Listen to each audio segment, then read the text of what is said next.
Hey, what's up, guys? I am Casey Redbeard. This is Redbeard Rants. I have a very special episode. I'm joined by two very good friends of mine. We have over here Coach Patrick Red. If there was ever a guy in the world who could throw as good of a party as me, and I'm talking 60, 70, 80 girls in a penthouse, all of which are beautiful and not prostitutes, and I would do a party with the 80 girls and like 30 guys. Patrick would do the party with 80 girls and 2 guys.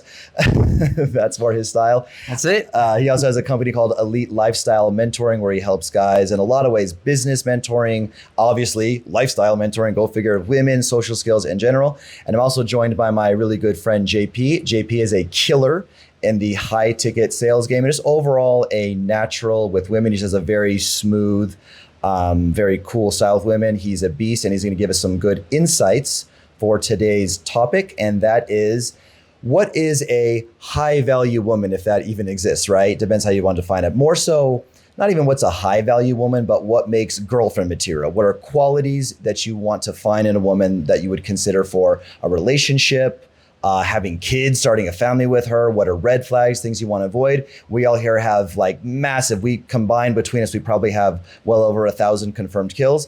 So we're going to share our knowledge and wisdom with you so that you can get into a happy relationship with a feminine, beautiful woman that respects you. And without any further ado, guys, let's get into it.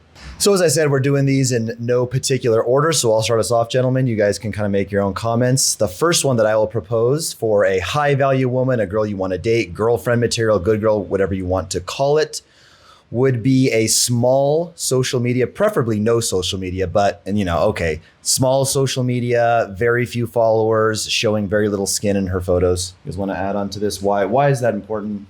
I think that's important because you want to, when you get in a relationship with a girl, you expect that she's going to give up those other relationships that she has with other guys, right? And if she's kind of addicted to social media, if she's addicted to that attention of posting on social media as well, then that addiction of where she's looking for that attention is not from you. So anytime that you ignore her, maybe you go do something that she doesn't like, she gets mad at you, she posts on social media, then she has a bunch of other guys that hit her up, and she starts using that as kind of an outlet for the relationship as well. I think that one of the other important parts about that is that if a girl is kind of like already quote unquote like discovered, it's like now you're competing with hundreds of other guys. And it doesn't matter if you find a really good girl and then you're competing with hundreds of other guys, because it doesn't really matter how good of a guy you are, because you don't want to be competing with hundreds of other guys for your girlfriend. You want your girlfriend to pick you. You want her to give up all the other options on her own accord. And that's, I think, a great part of an amazing long-term relationship. Well, that's very interesting you said that, because you talked about the girl giving up the options, but what do you think is a healthy amount of options for her to have to give up? Because obviously just about any girl you see that's attractive is going to have some type of option that she can go to, but how many you think is too much where it's like, okay, this girl is like a Miami club whore. There's no chance I'm ever going to be able to pull her away from this lifestyle? Well, that kind of goes into 2 different parts, right? One is that, if you are going to give her your part of the relationship as well, your half of the relationship, then she should give up all your other options, right? Like obviously she's going to walk down the street and some other guy is going to approach her. She's going to get messages on if she has any type of social media, but you have to expect her to handle that, right? But you shouldn't have her like actively marketing herself in that same exact way. But also, as you said, what if she's like some Miami girl that's in the clubs all the time? That also brings another part of another red flag of the things that you're not looking for in a high quality woman is, where'd you meet her? What environment did you meet her in? Did you meet her in a rave? I personally don't like girls that do drugs, so I don't want to meet girls in raves. Okay. So speaking, it's funny you said like, how she markets herself. That is what a social media is for a girl. She is a brand manager, and the product she's promoting is herself. And I think you got to think about it as this, like, are you really asking her to give up so many options? Because the way I see it, the way I'd argue that, reality is for a girl, if I had a pill and this pill made you as a guy, let's just say you would grow to 6'4", you'd have a perfect jawline, it would cure your cancer and make your penis 8 inches. Do I need help marketing? I need a marketing guy for my magical pill. No, you're just gonna find customer. You get in like a 2-second conversation with the guy at the coffee shop. Hey, do you want this pill? Then he tells all his friends. What I'm saying is hot girls will be discovered anyway. She doesn't need like an Instagram to like broadcast her out, into the world. Yeah, that's interesting. I think it just comes down to the balance though. Okay. Yeah, I think it just comes down to the balance though, because obviously every guy wants an attractive wife, but you know how they say a lot of guys think that 7s and 8s are the best wives. The higher up you go, you know, there's video done on it, the hot crazy matrix, where the hotter the girl gets, the more crazy, the more likely she is to be a whore. I think that that's for the most part true, but I think a lot of it depends on their upbringing and certain lifestyle factors that they have. That one. So repeat that again. You just said that the hotter they are, the crazier they are in general, right? The hot crazy matrix. So I have a thing on that. Here's when we say crazy, what I think is first of all, women can just be crazy in a lot of ways. Human beings can be crazy in a lot of ways. But what I think we're talking to here is it's just unnatural to have everybody constantly your entire life from age 13 and on tell you, oh, you're so funny and you're so smart and your sense of fashion is so great and you're just such a good person and I feel like we have so much in common, and you just get it's just not natural. You're just offered anything. I wish I was in France. Wouldn't you know it? You're in France. This is what I made a good point, and it'll segue into something else that would make good girl quality, high value woman, whatever you want to call it, girl you want to make a long-term relationship with, is girls from small towns are better. I'll make this quick because we already talked about this, but I have a theory that people, men and women, become terrible people when they have too many options. And big city girls have too many options. I've seen 4s talk about, I'm going to this mansion party and this place and that thing.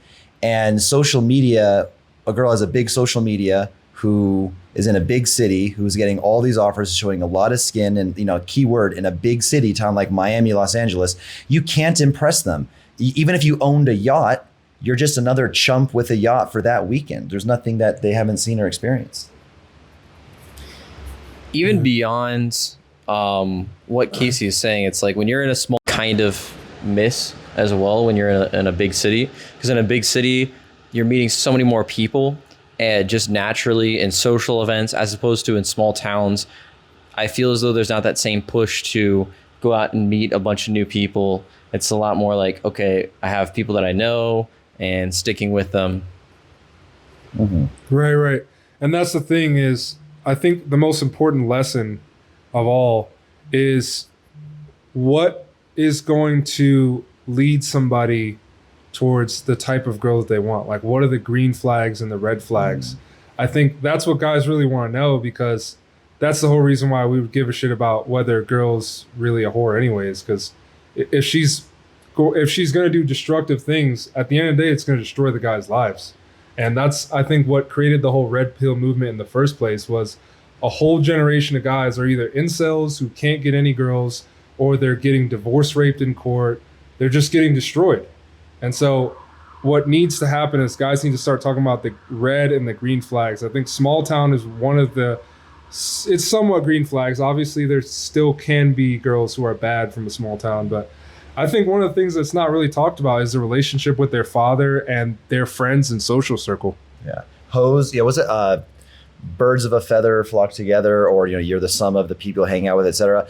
Girls that have hoary friends are very often hoary girls. I mean, it just makes sense. I don't think we need to go too much deeper into that one. If she's in the clubs, if her girlfriends, even things like feminism and stuff like that. If I ever brought a girl, I'd probably never live in the US again, but say I did. Say I brought a girl from Brazil or somewhere in Latin America, I would not let her be friends with girls that are going to poison her with feminism, telling her to be really masculine, telling her that even though I pay for everything and treat her like a princess, she's somehow oppressed in society. So you got to be really careful whether it's, her friends are hoes, whether they're teaching her feminism, whether they're teaching her weird conspiracy theories, whether they're buying into, we can't talk about specifics, but let's just say cough 2020, whether they're brainwashing her with all that. I have another one to mention, unless you want to keep more on this topic. Okay, cool. So the next one, again, in no particular order, this is kind of a massive one. We don't need to spend too much time on it. Hopefully there's a couple of sims that we can save from doing this, but we'll just state the obvious. Never been any type of sex worker, sugar baby, anything like that. I wouldn't want to even be date a girl that had webcam, and obviously OnlyFans are also included obviously in that. That's sex work. I was gonna say even like a go-go dancer. or something like that, where, you know, maybe she's, you know, extra flirtatious with guys, like a Hooters girl. Like that's not strippers. Yeah, that like Hooters girls are not sex workers, but like they're used to making guys simp over them. They're used to being fake with guys. They're practicing flirting and putting their fake personality forward, to seducing guys, to giving up money in their wallet. Let's just add a couple of quick things to this. But, you know, I would never want to date a girl that was on seeking arrangement. You know, certainly no porn star, OnlyFans, anything like that. Let's add on a couple of things. We got some more to go on, but, you know, we can add a couple more here real quick. Yeah, and the thing is Casey, you've done a video about this where you talked about OnlyFans is destroying society. Yeah. And I think in many ways it's taking a lot of women out of the dating pool for the eligible guys. But obviously, I think whenever you see something trending in women, it's because they don't find it such a detriment to their social life and, you know, their ability to find partners. Because if you look at somewhere like in the Middle East, a lot of those women would be completely socially outcasts if they were doing things like the things that they do in the West. Mm-hmm. Yep. But obviously, it's a different culture. It's a different society. And I think, you know, the biggest things that you guys have to really realize is a girl with a good heart, a woman you can trust. You need to be establishing trust from the very beginning, because especially in the city that we're in, I mean, it's been many incidents of some very tomfoolery things going on with these women. And, I'd say to go on to the next point about the green flags. I think another green flag for me is when I see a girl that's like 19, 20 years old that has been in a long-term relationship with a boyfriend that they met in middle school or in high school and then just broke up with them. Because typically I like girls that have been in monogamous relationships, at least one monogamous relationship, very long-term in the past. Because to me, it's kind of weird if a girl hasn't been in a monogamous relationship and she's 19, 20 years old, at least once before. And because that means that she was probably dating and not being in a committed relationships. But I tend to believe that girls that have been in a relationship maybe for like 2 to 4 years until the age of like 19 to 21, I feel like those end up being good girls to get in relationships with, because they're used to long-term relationships. They're used to the stability of those long-term relationships. Yeah, it just shows their pattern, right? Versus, you know, and there's a lot of fun being single as a guy. There's a lot of, what's the word? I don't say glory, but, you know, it's excitement. Yeah, excitement. It's not an easy activity, right? Is it exciting to go to the store, buy a banana, peel a banana, and eat it? No, it's not exciting because it's not a challenge. Would it be exciting to, you know, climb Mount Everest, which you've actually climbed? Was that exciting? Why was it exciting? It was exciting for the I did base camp, just to clarify, which is still pretty high. But my point is, it's a difficult. But it's thing. good. It's good and it's difficult. Right. But after like, you know, 2 weeks of walking up a mountain, you see some cows and you see some snow, and that's it. You know what I'm saying? Like, you know, as a guy, there's a thrill of a chase, is what I'm trying to say. As a girl who's even, you know, remotely attractive, say you're, you know, objectively a 6.5. First of all, if you're a 6.5, to certain guys, if you're their type, let's say you're you're a dark black 6.5. That is an 8.5 to a lot of guys who like dark-skinned black girls, or, you know, whatever your type. I'm using that as a random thing. So you can very easily get any type of guy. If you want a guy that's, you know, a commercial real estate developer because that's what you're into, and I don't know, a certain height, a certain personality, a certain, you know, any characteristics, you know, a 6.5 in a decent sized city would have so many options. It's just kind of like it'd be like too easy. Why are you just jumping from guy to guy? Like, how exciting can it be just like getting all these guys? For another green flag on that as well, to add to the next point, is about hobbies, right? So a girl that goes to the gym before you even got in a relationship with her, a girl that enjoys cooking, a girl that enjoys spending time with her family or goes on walks or has done sports before. To me, those show some type of level of social ambition in a positive way, as opposed to social ambition in a bad way in terms of going out to clubs or parties or events or things like that. And I think that shows a lot more of the characteristics and ambition and what she also shows as her personal morals and values. Yeah, that's awesome. And, you know, I'll jump into I'll kind of elaborate on that. You said, it's great if she comes, fresh out the box with her own hobbies, especially gym, right? That's probably the most important one because it keeps her looking hot. It keeps her happy, fights depression. It's a good anti-stress outlet. She won't gain weight, etc. But let's say she was in a gym. It's perceivable that you're dating a 20-year-old girl, 21-year-old girl. She's a bit lost in the world. There's a lot of bad influences on the internet, pop music and just American culture, feminism in general.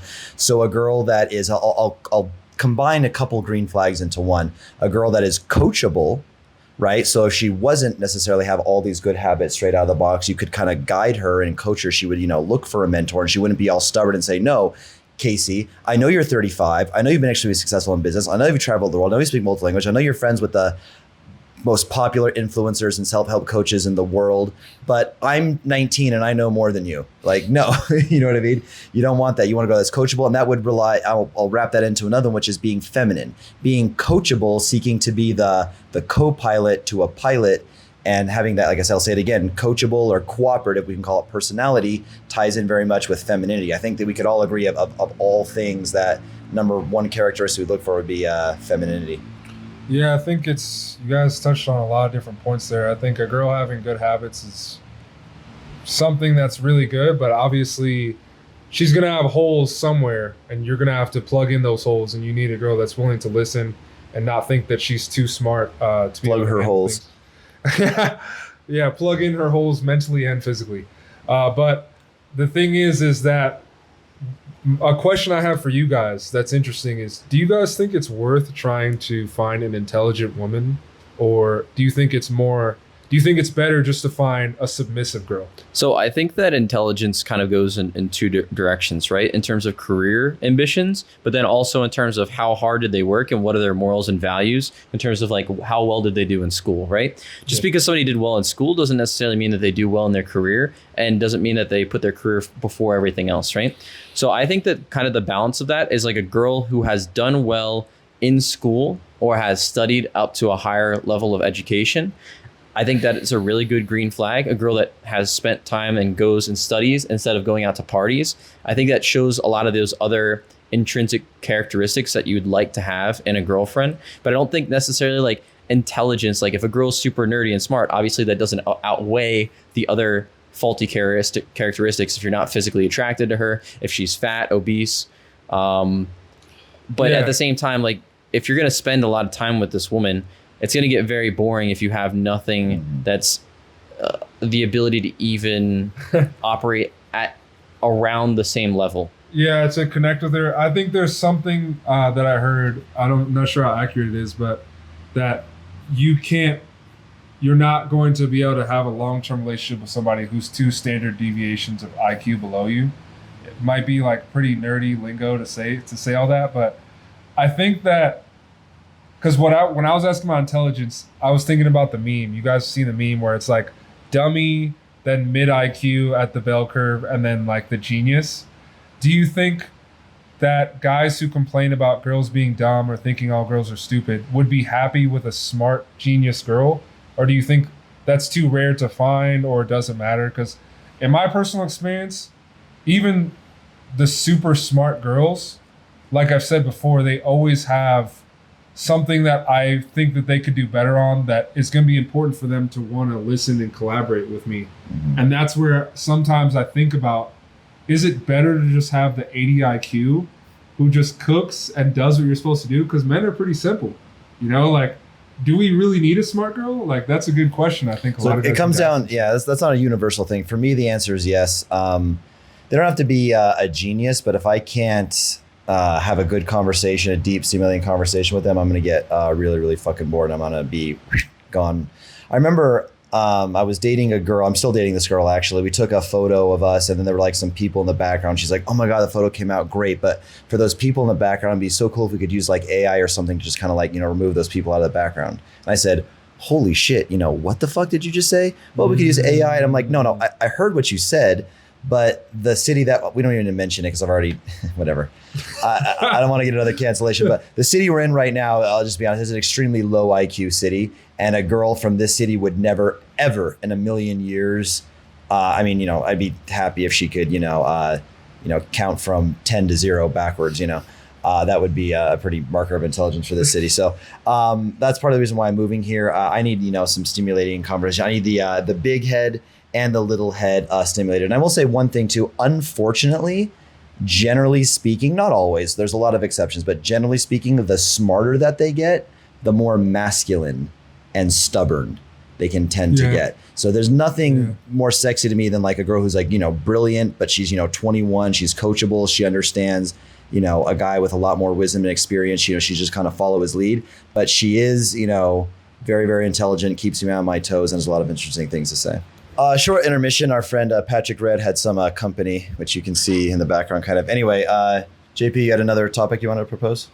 Yeah, so I think of all the things that we've talked about, one of the few things that doesn't get talked about enough is the woman's relationship with her father and with the other men in her life.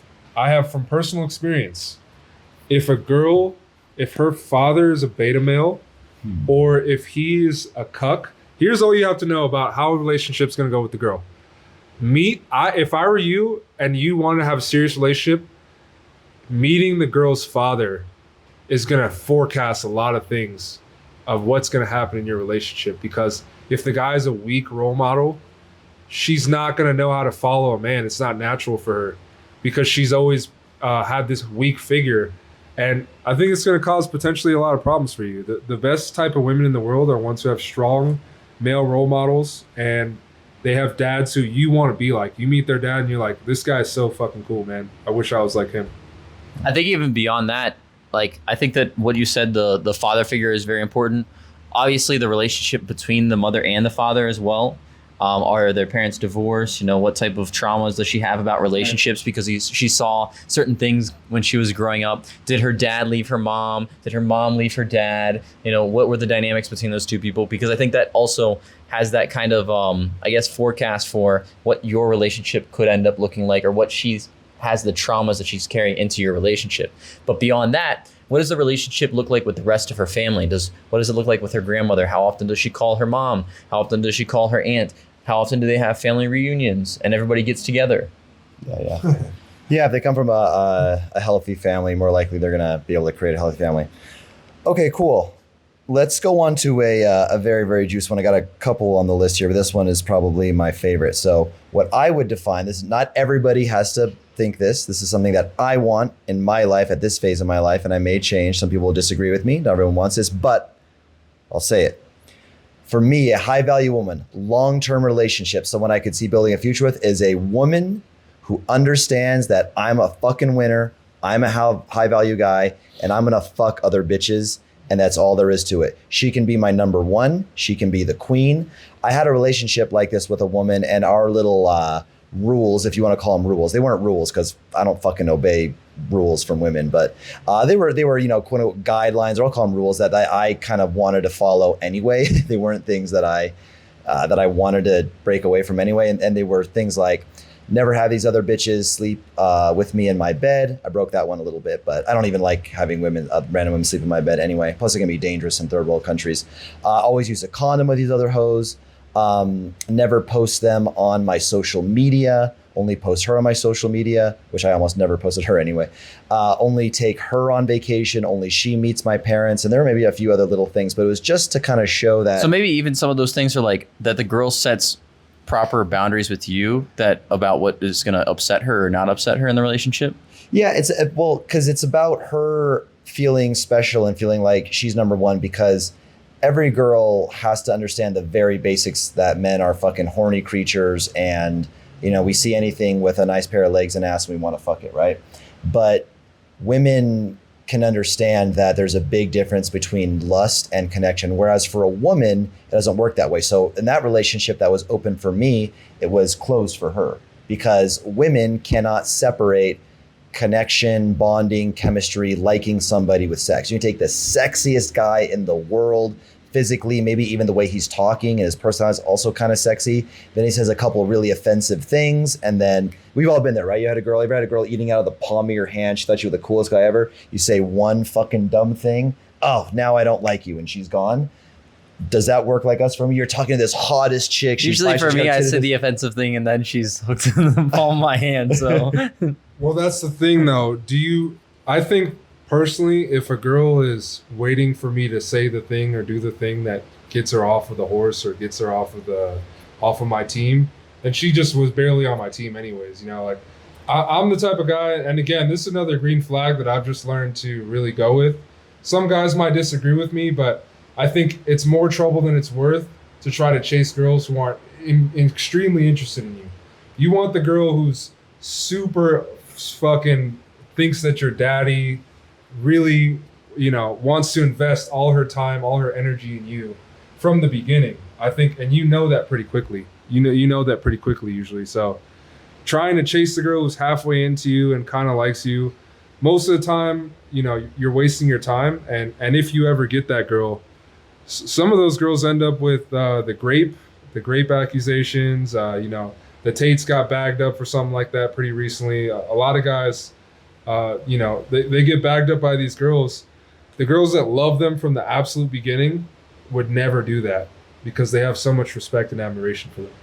Another green flag, to go into the next point, is about traveling and doing things for the first time. Now, there's a good way and there's a bad part of this, right?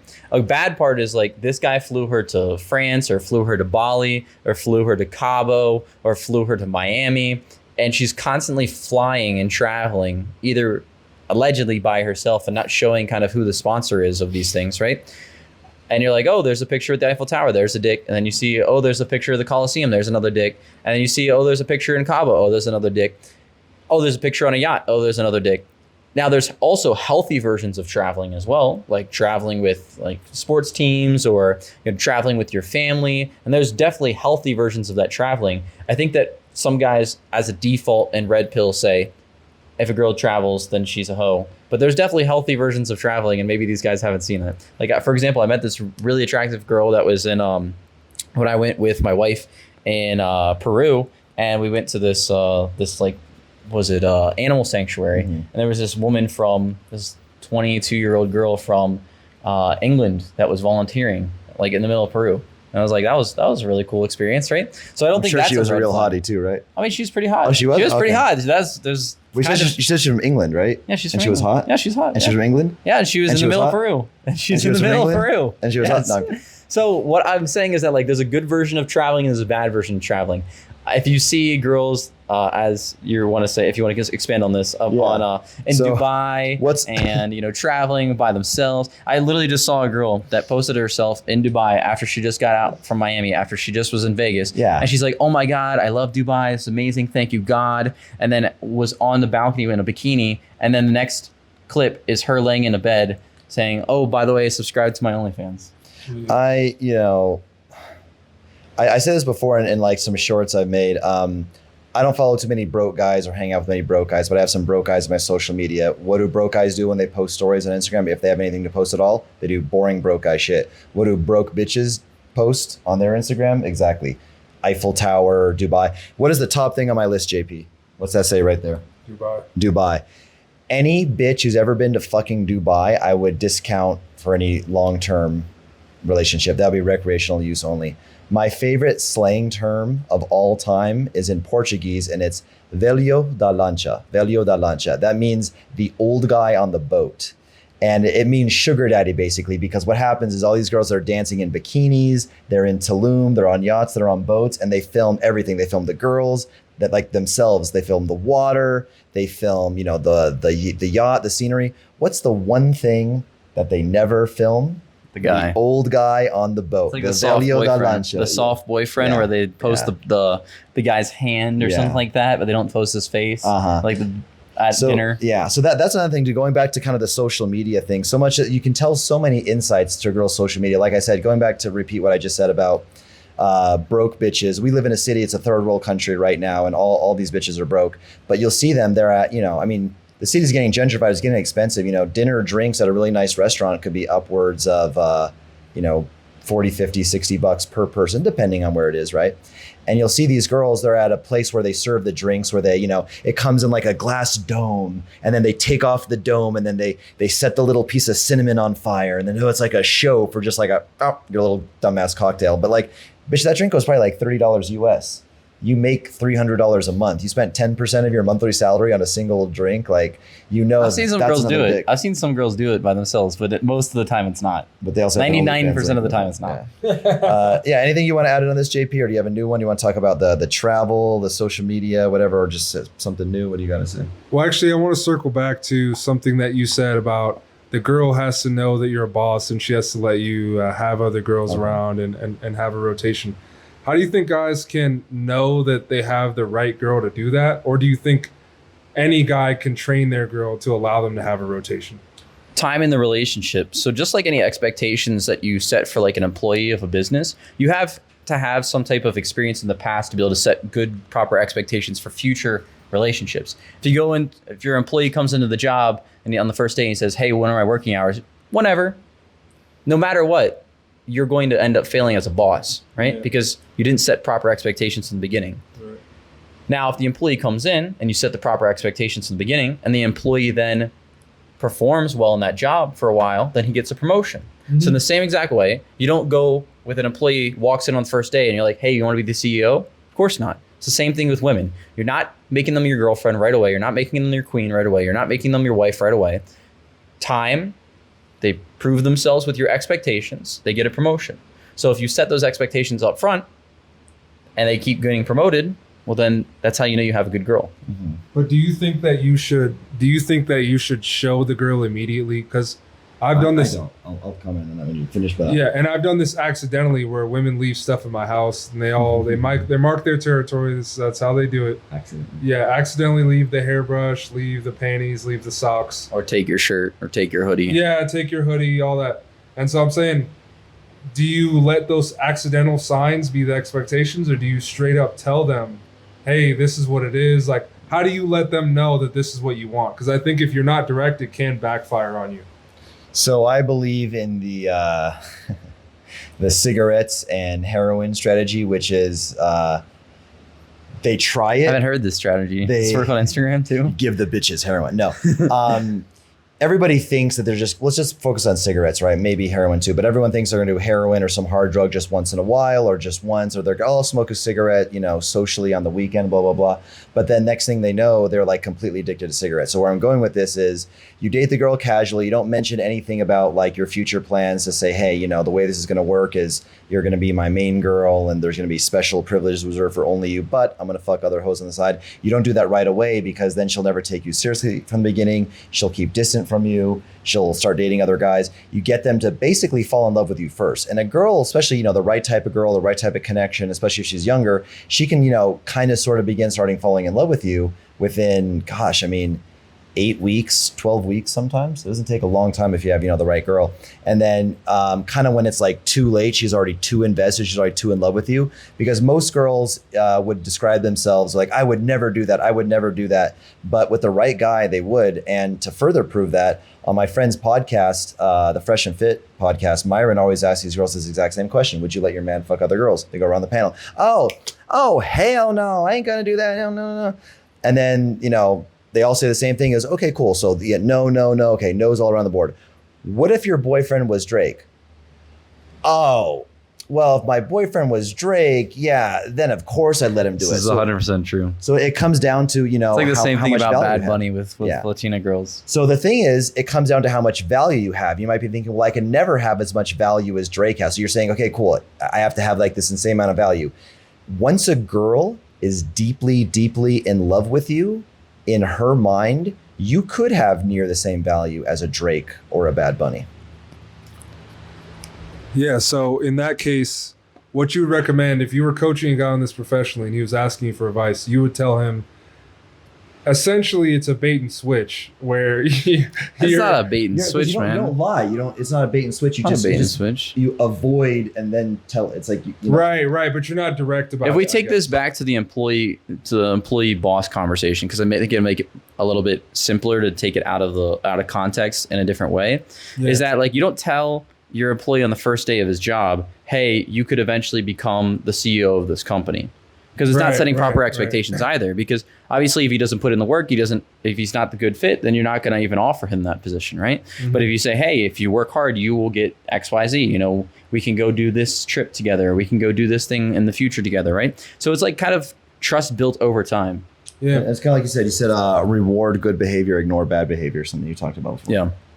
Yeah, and like you said, managing expectations, but that's interesting because if you're having multiple women, you have to manage expectations. And I think you have to give them hopes too. Like the one you think is the favorite, your wifey, your main girl, you need to make her feel like a main girl for her to accept other women in the roles. That's why I said remember I talked about those examples about you don't post the other bitches on social media. Right, you wear a condom with those girls. She's the only one you fuck without a condom. Right. So, Yeah, I don't do those things. Sorry. I think that the next green flags were about a lot of like the physicality of the girl. So some of the things that you had written down. Do you want to go into the next ones? oh yeah, sure. Let's actually wrap this up quickly. I'll kind of just say a bunch of them. One's just very personal to me, and then if you guys want to elaborate on these or add a couple, we can add a couple and then wrap up. I think I'll just say these quickly. We can elaborate maybe a little bit. No mental illness, and I'll put drug use in Depression. there too. Yeah. So let's say, yeah, okay, I'll add another one. No drug use, no girls that, have done a shitload of Molly, have they used to be a big raver baby and their serotonin receptors are just completely blunted. Mushrooms, weed, Mushrooms, yeah, no coke, flower child. no hippie chicks, SRIs. yeah. And then, SSRIs, exactly, yeah. If they're addicted to, Xanax or something like that, they're trouble. They'll go crazy. This is the girl that, will take your kids away from you. She'll key your car. She'll make up lies that you raped her. She will just be a burden. You'll have to be taking care of her, rescuing her, rehab, this and that, cause a lot of problems and drama. You don't want that.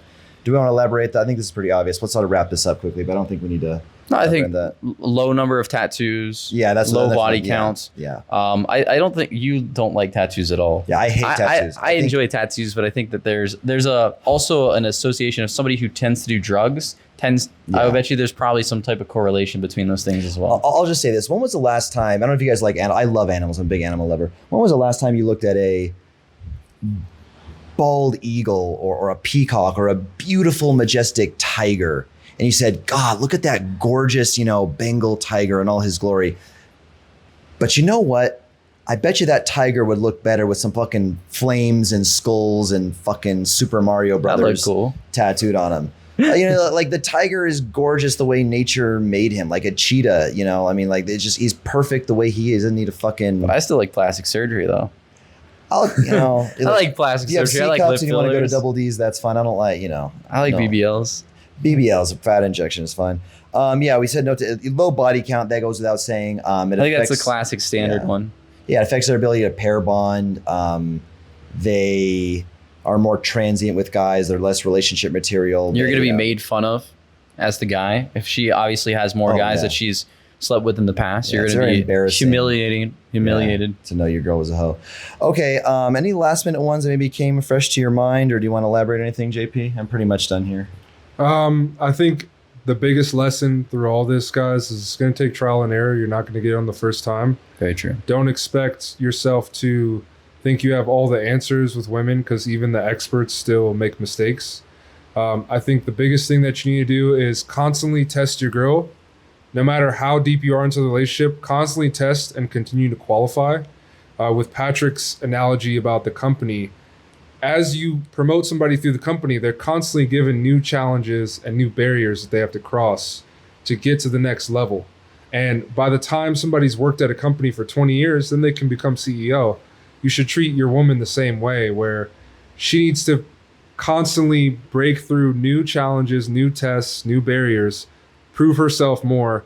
Through time and experience, you'll learn more about her and you'll learn more about yourself. That's a good point. I think my final remark is that picking the wrong woman could ruin your life, can ruin your finances, can ruin your family, could put you in a burden that you don't want to be in for the rest of your life. So if you don't want to have a kid, or you don't want to have a divorce, or you don't want to be, fighting in divorce court when you're 45 years old, or, still paying child support for a woman who likes to go on vacations with her new man, then you have to figure these things out. And what I would really suggest is that, start slow, really screen, qualify, spend time with each of the girls that you would potentially date, and don't be afraid to walk away. All right, guys. Well, I hope you enjoyed. I will just shameless plug my own services. If you want me to run your dating apps for you, get photos of you, build you a rockstar dating life, go to redbeardrans.net to schedule an appointment. Hope you enjoy the podcast. Peace. Last time in Medellin. Last time. So